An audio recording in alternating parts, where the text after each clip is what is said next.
You know, there's a way in which this all goes back to cooking. And it's kind of ironic because when I thought about Food Matters and I started working on Food Matters, that really wasn't what I was thinking. And then as I started to talk with people and started to get questions like, how do we still eat? Or, you've done these books with Jean-Georges Vongerichten. What about that stuff? I think it's all about cooking. And there's this thing that I've said for many, many years, which I strongly believe, and it's this: it's that if you buy your own food and you cook your own food, you tend to put much better things in your mouth than if you don't. And if you did nothing other than that, you'd be in pretty good shape. Now, that's not exactly what Food Matters is about, but I think that it underlies everything that I've ever done and probably everything that I will do, at least in the food world. And I just wanted to start that way. Back to the kitchen. Here for that. So now we'll talk about Food Matters a little bit. About 2 years ago, this friend sent me a link from a United Nations report called Livestock's Long Shadow. And this report stated that 18% of greenhouse gases were caused by industrial livestock production globally. So 1/5, more or less, of global warming is caused by the industrial production of meat. And you can make all the jokes you want about cow farts, but that is a lot of greenhouse gases. It's more than every single other source except energy production, more than transportation. So, this is a little San Franciscan, or it's very San Franciscan, isn't it? It is actually San Francisco. If you're driving a Prius, as we know you all are, you should be eating less meat. And I have many, no pun intended, beefs, bones, whatever, to pick with PETA. And I fight actually more friendlily than I used to fight with them, but I still fight with them. But what they said to Al Gore really is true. You can't be an environmentalist unless you're concerned about what you eat. You really cannot. And actually, Al Gore has not gotten that message, but we're working on it. I have to skip down a little bit to try to get this done in the amount of time that we've allotted ourselves, and not screw up. When you think about the livestock production and the greenhouse gas thing, and you combine that with the quality of meat, which we all, or at least most of us in this room, have felt that the quality of meat that we buy in a typical supermarket has done nothing but go down in the course of our lifetimes. The endangerment of wild fish, the cruelty to animals that's an integral part of industrial livestock production. You can't, I'm going to get to this in a minute, but you can't, or you know what, I'll get to this right now. It's a diversion, but what the hell.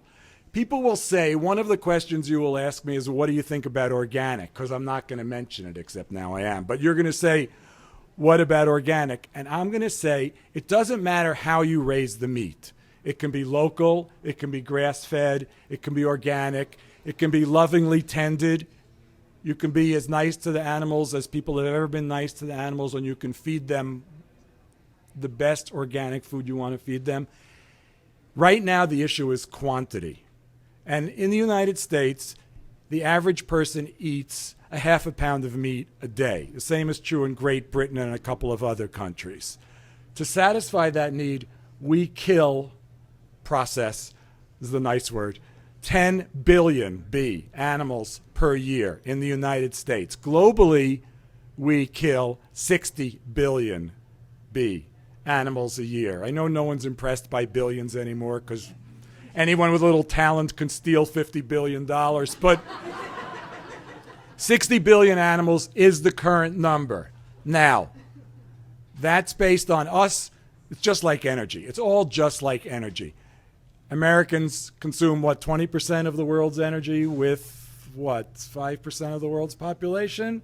So we consume 1/6 of the world's animals, so a little less than 20%. Hey, 18%, same as the greenhouse gases thing with the same amount of population. So, okay, we're bad. We're always bad. We know that. That's fine. We take that as a given. But now the rest of the world is saying, well, we have some money. You know, it's historically true. When you have some money, you start eating meat. So we have some money. We want to eat half a pound of meat a day also. So now the projected number for the amount of meat eaten in the world by the year 2050, and I'm sure that date is wrong, that at current rates it would be 2040, but okay, 30, 40 years from now, is 120 billion animals a year, double.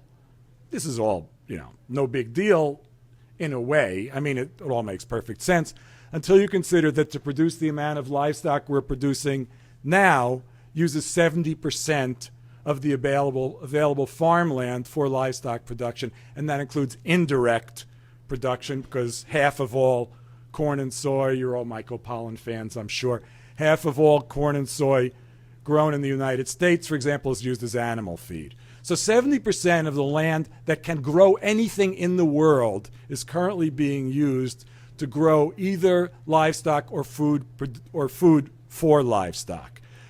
That's for 60 billion animals. If you go to 120 billion animals, you need 140% of the land in the world to grow that food. It doesn't compute.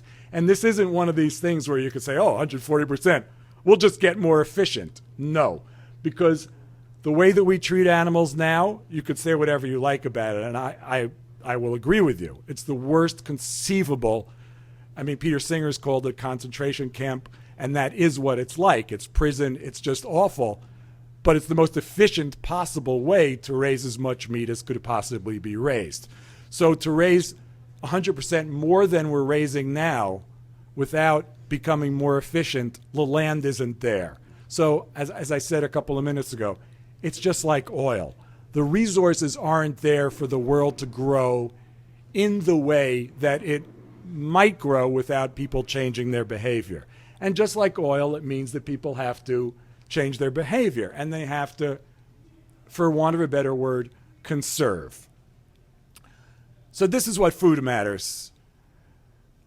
This is what food matters is about.